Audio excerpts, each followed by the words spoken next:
জামায়াতের আমির ক্ষমা চেয়েছেন ৭১ সাল নিয়ে, ৭১ সহ আরও অনেক কিছু নিয়ে। মানে আমাদের মিডিয়াগুলোর হেডলাইন দেখলে মনে হয় তিনি আসলে ক্ষমা চেয়েছেন, এবং এভাবে অনেকে হেডলাইন করেছেন। ইনফ্যাক্ট তিনি একটা টক শোতে, একটা ইন্টারভিউতে কিছু কথার জবাবে কিছু কথা বলেছেন, যাতে কেউ কেউ বলছেন তিনি আসলে ক্ষমা চেয়েছেন। মানে জামায়াতে ইসলামী তার ১৯৭১ সালের কৃতকর্মের জন্য সংগঠন হিসাবে, রাজনৈতিক দল হিসাবে ক্ষমা চাইবে কিনা দীর্ঘদিনের আলাপ আমাদের সমাজে। এটার পর মনে হয় অন্তত ব্যক্তি হিসাবে তিনি এটা করেছেন, যদিও এটা প্রাতিষ্ঠানিকভাবে না করলে, অফিসিয়ালি না করলে যথেষ্ট না, কিন্তু তিনি ব্যক্তিগতভাবেও করেছেন কিনা সেটা একটু দেখতে চাই। আমি একটু পড়ি। অনুষ্ঠানে তাকে জিজ্ঞেস করা হয়েছিল, যুদ্ধাপরাধের মামলায় জামায়াত নেতা এটিএম আজহারুল ইসলাম খালাস পাওয়ার পর আপনি একটি সংবাদ সম্মেলনে বলেছেন, জামায়াতে ইসলামী বা তার কোনো নেতাকর্মীর মাধ্যমে কেউ ক্ষতিগ্রস্ত হয়ে থাকলে তার কাছে নিঃশর্ত ক্ষমা চাই। এই ক্ষমা প্রার্থনায় কি মুক্তিযুদ্ধের সময়টাও আছে? সেদিন আপনি এটা স্পষ্ট করেননি, আজকে কি স্পষ্ট করবেন? অনেকেই প্রশ্ন করছেন যে জামায়াতের আমির ক্ষমা কিসের জন্য চাইলেন। জবাবে আমির বলেন, শুধু ৭১ নয়, ৪৭ সাল থেকে শুরু করে আজ পর্যন্ত আমাদের দ্বারা যত মানুষ কষ্ট পেয়েছেন, কেউ যদি ক্ষতিগ্রস্ত হয়ে থাকেন, সেই সকল মানুষগুলো তাদের কাছে আমি বিনা শর্তে ক্ষমা চেয়েছি। জনাব শফিকুর রহমান বলেন, ব্যক্তি হিসেবে মানুষ যেমন ভুল করতে পারে, মানুষের সমষ্টি একটি দলেরও ভুল সিদ্ধান্ত থাকতে পারে। কোনটা ভুল কোনটা ঠিক সেটা ইতিহাস নির্ধারণ করবে। আজকে যেটাকে ভুল বলা হচ্ছে, কাল সেটাই হয়তো সবচেয়ে বড় সঠিক হিসেবে প্রমাণিত হবে। তার ভাষাগুলো খেয়াল করি। তিনি বলেন, আমরা আদর্শবাদী একটা দল, আমরা বিশ্বাস করি আমরা মানুষ, ভুলের ঊর্ধ্বে নই। আমাদের দ্বারা, আমাদের সহকর্মীদের দ্বারা মানুষের বিভিন্ন ক্ষেত্রে মানুষ কষ্ট পেতে পারে, ক্ষতিগ্রস্ত হতে পারে। আমি সবকিছুর জন্য শর্ত আরোপ না করেই ক্ষমা চেয়েছি। অ্যাপারেন্টলি মনে হয় নিঃশর্ত ক্ষমা চাইছেন তিনি, কিন্তু অত্যন্ত ভাষার মারপ্যাচ এবং কূটকৌশল করলেন তিনি, যাতে আসলে তিনি ন্যূনতম ক্ষমা চাননি। আমি অন্তত তাই পড়ে বুঝেছি। আমরা একটু এবার খুঁটিয়ে খুঁটিয়ে আবার একটু দেখতে চাই। তিনি বলছেন, শুধু ৭১ নয়, ৪৭ সাল থেকে শুরু করে আজ পর্যন্ত, মানে যখন ৭১-এর প্রশ্ন আসলো, মানে ডাইলিউট করে দিলেন ৪৭ থেকে এনে। মানে কোনো একটা বিষয়কে ডাইলিউট করে দিলে যেটা হয়, আমাদের মূল ফোকাস ওই জায়গায় থাকে না। আমি সব অপরাধের জন্য ক্ষমা চেয়েছি ৪৭ থেকে এখন পর্যন্ত আমাদের দ্বারা, আমাদের নেতাকর্মীদের যারা এটা হয়েছেন, তাদের জন্য আমরা নিঃশর্তে ক্ষমা চেয়েছি। তারপর বলা হচ্ছে, খেয়াল করি আমরা, ব্যক্তি হিসেবে মানুষের ভুল সংগঠনও পারে। এরপর উনি বলছেন, কোনটা ভুল কোনটা সঠিক সেটা ইতিহাস নির্ধারণ করবে। আজকে যেটাকে ভুল বলা হচ্ছে, কাল সেটাই হয়তো সবচেয়ে বড় সঠিক হিসেবে প্রমাণিত হবে। মানে ক্ষমা কষ্ট পাওয়ার জন্য বলে আবারও উনি ইতিহাসের আলাপ আনছেন, যেটাকে ভুল মনে হয় সেটা আরেকদিন সঠিক হতে পারে এবং ইতিহাস নির্ধারণ করবে। তার মানে উনি এখনও ৭১-কেই, আমি এভাবেই পড়ি, আমি জানি না আপনারা কীভাবে পড়বেন এটাকে, ৭১-কে এখনও মনে করছেন এই ৫৩-৫৪ বছর পরও যথেষ্ট সময় হয়নি নির্ধারণ করার। ইয়াস, আমি এটা নিয়ে দ্বিমত করি না।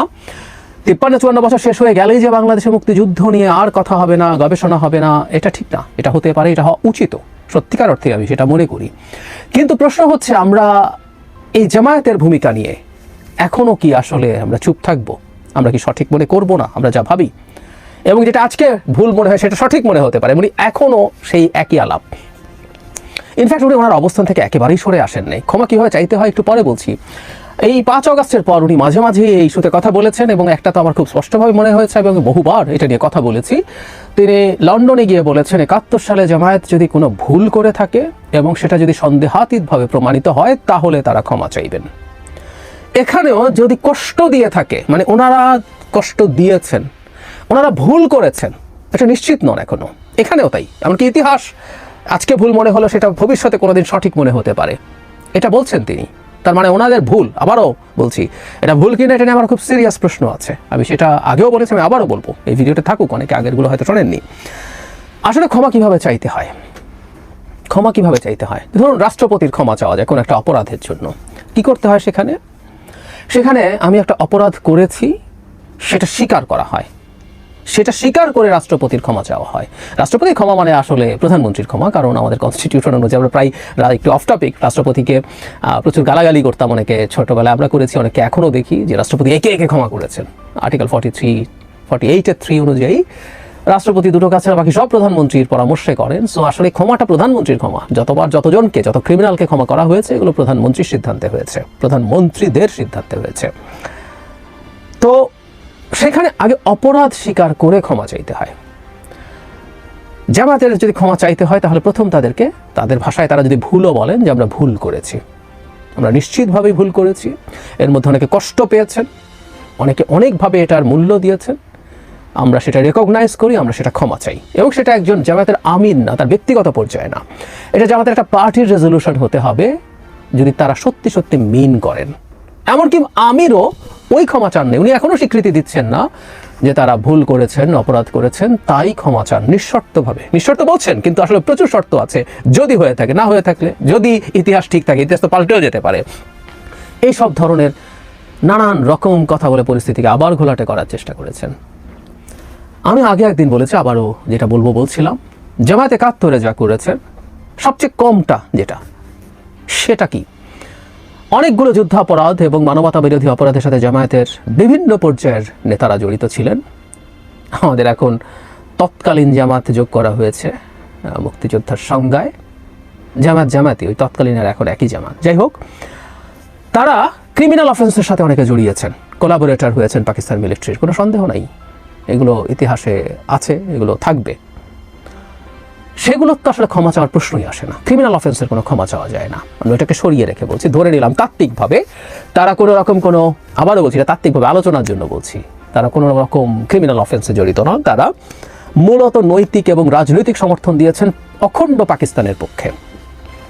একটা দল আমি পাকিস্তান ভাঙা চাই না, এটা চাইতে পারেন, সত্যিই পারেন। তারা মনে করতে পারেন পাকিস্তান অখণ্ড থাকবে, পাকিস্তান ভাঙার জন্য তারা যে ন্যারেটিভ আনেন যে ভারতের সাহায্য নিয়ে যদি করতে যায় সমস্যা হবে, এগুলো পারেন না তা না। মানে পাকিস্তান মানে স্বাধীন হওয়ার জন্য না, স্বায়ত্তশাসন চাওয়ার যে নির্বাচন বা ৬ দফার ভিত্তিতে মোটা দাগে কিছু ফেডারেটাল সিস্টেম করার জন্য যে নির্বাচন চাওয়া হয়েছিল ৭০-এ, সেখানে 1/4 অফ দ্য পিপল শেখ মুজিবকে ভোট দেয় নাই যখন কলা গাছের নৌকায় জিতছিল। এটা হতে পারে, এটা সমস্যার কিছু দেখি না।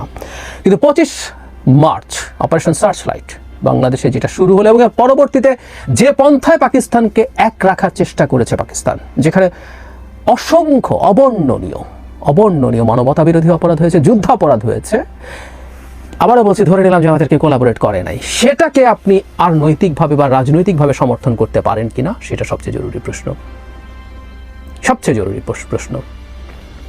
এবং পূর্ব পাকিস্তান সরকারে সে সময়, পূর্ব পাকিস্তান প্রাদেশিক যে সরকার, জামায়াতের মন্ত্রীরা ছিলেন, হ্যাঁ, এমনকি বাংলাদেশ স্বাধীন হওয়ার পরও জামায়াতের নেতারা কেউ পাকিস্তানকে আবার একটা কনফেডারেশনের মধ্যে নেওয়া যায় কিনা সেসব চেষ্টা করেছেন। সব সরিয়ে রাখি, জাস্ট নৈতিক সমর্থন, ধরে নিলাম ক্যাবিনেটে তাদের মন্ত্রীও নাই, আমি দূর থেকে বলছি যে আমি এটাকে সমর্থন দিচ্ছি, তোমরা এভাবে এই দেশের লোকজনকে কচুকাটা করে, যুদ্ধাপরাধ করে, রেপ করে, হত্যা করে পাকিস্তানকে এক রাখো, আমি আছি তোমার সাথে। এটা ভুলো না, এটা একটা ক্রাইম। শেখ হাসিনা চলে যাওয়ার পর আমরা কিছু সাংবাদিককে ক্রিমিনাল বলি না, কিছু সুশীলকে ক্রিমিনাল বলি না। কেন বলি?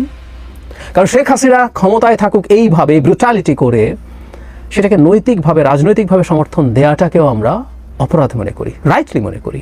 আর সেই তুলনায় পাকিস্তান মিলিটারি বাংলাদেশে, পূর্ব পাকিস্তানে সে সময় তৎকালীন যা করেছে, সেই অপরাধ তো শেখ হাসিনার এই ক্রাইমের তুলনায় 1000 লাখ গুণ বেশি।